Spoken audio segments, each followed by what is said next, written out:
Assalamualaikum warahmatullahi wabarakatuh. Salam sejahtera untuk kita semua. Bismillahirrahmanirrahim. Yang saya hormati para Menteri Kabinet Indonesia Maju, Ketua Umum dan Pengurus Corporate Forum for CSR Development, CFCD, Ketua Komite Ahli Penilai ISDA 2022 CFCD, Ketua ISO SDN Internasional Austria, para pimpinan perusahaan penerima award, tamu undangan dan hadirin yang berbahagia. Puji syukur kita panjatkan kehadirat Allah Subhanahu wa Ta'ala, Tuhan yang Maha Esa, karena atas limpahan nikmat dan karunia-Nya kita dapat menghadiri penganugerahan Indonesian SDGs Award atau ISDA tahun 2022. Hadirin sekalian, Bank Dunia menyatakan sepanjang tahun 2021, pandemi COVID-19 telah mengakibatkan 100 juta orang miskin dunia menjadi miskin ekstrim. Angka tersebut diperkirakan naik menjadi 263 juta orang pada tahun 2022 dan meningkatnya ketidaksetaraan global serta kenaikan harga pangan global. Di Indonesia, persentase penduduk miskin sempat naik mencapai 10,19% pada September 2020. Alhamdulillah, per Maret 2022, kemiskinan dapat diturunkan menjadi 9,54%. Namun masih belum mencapai titik terendah pra-pandemi sebesar 9,22 pada September 2019. Sementara itu, kemiskinan ekstrim di Indonesia per Maret 2021 tercatat 4%. Atau sekitar 10,86 juta jiwa. Inilah pekerjaan rumah yang harus segera kita selesaikan bersama. Apalagi banyak negara tengah dihadapkan pada perlambatan ekonomi dan dinamika tantangan global. Kesemuanya turut berpotensi memengaruhi tujuan pembangunan yang inklusif dan berkelanjutan. Berbagai upaya telah dilakukan pemerintah bersama dengan para pihak, baik melalui program pengentasan kemiskinan maupun pemberdayaan masyarakat.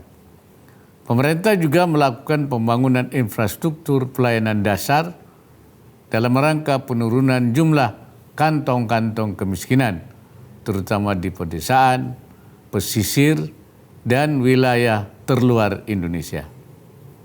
Hadirin yang berbahagia, dalam kesempatan ini saya ingin menekankan beberapa hal untuk ditindaklanjuti. Pertama, penyelenggaraan ISDA agar diikuti dengan ragam aksi nyata secara berkesinambungan untuk mencapai SDGs Indonesia 2030 sehingga tidak sebatas ajang selebrasi.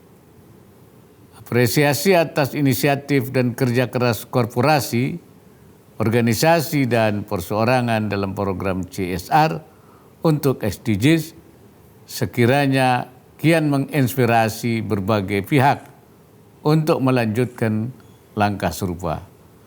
Kedua, pelaksanaan CSR korporasi dan organisasi agar dilakukan melalui pendekatan holistik dan memperhatikan berbagai aspek dalam SDGs. Upaya pencapaian target SDGs melalui CSR juga harus menyentuh internal dan eksternal perusahaan. Program CSR korporasi dan organisasi dapat menyasar masyarakat miskin, meningkatkan pendidikan, kelestarian lingkungan hidup, kesehatan, dan kesejahteraan masyarakat, serta memberdayakan UMKM, terutama sektor pertanian dan perikanan yang peluangnya masih besar.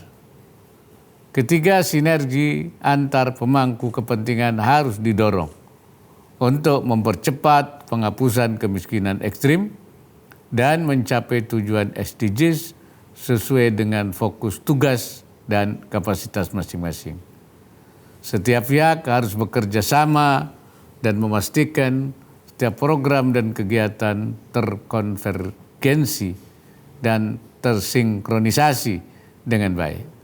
Hadirin yang saya hormati, penyelenggaraan ISDA saya harapkan dapat terus mendorong aksi nyata korporasi, organisasi, dan perorangan.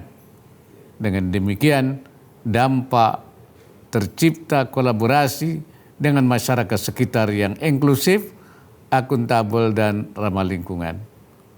Kinerja organisasi yang terbaik juga harus terus diupayakan dengan meningkatkan kualitas dan pengelolaan operasi perusahaan, serta mempromosikan pembangunan berkelanjutan sejalan dengan semangat Indonesia Emas 2045. Saya ucapkan selamat kepada para penerima anugerah ISDA 2022 untuk semua kategori. Semoga prestasi ini akan terus berlanjut secara konsisten dan sukses menuju sustainability of business excellence. Akhirnya, dengan mengucapkan Bismillahirrahmanirrahim, ISDA tahun 2022 secara resmi saya nyatakan dibuka. Semoga Allah Subhanahu wa Ta'ala senantiasa memberikan inayahnya dan meridai segala ikhtiar kita. Wallahul muwaffiq ila aqwamit thariq. Assalamualaikum warahmatullahi wabarakatuh.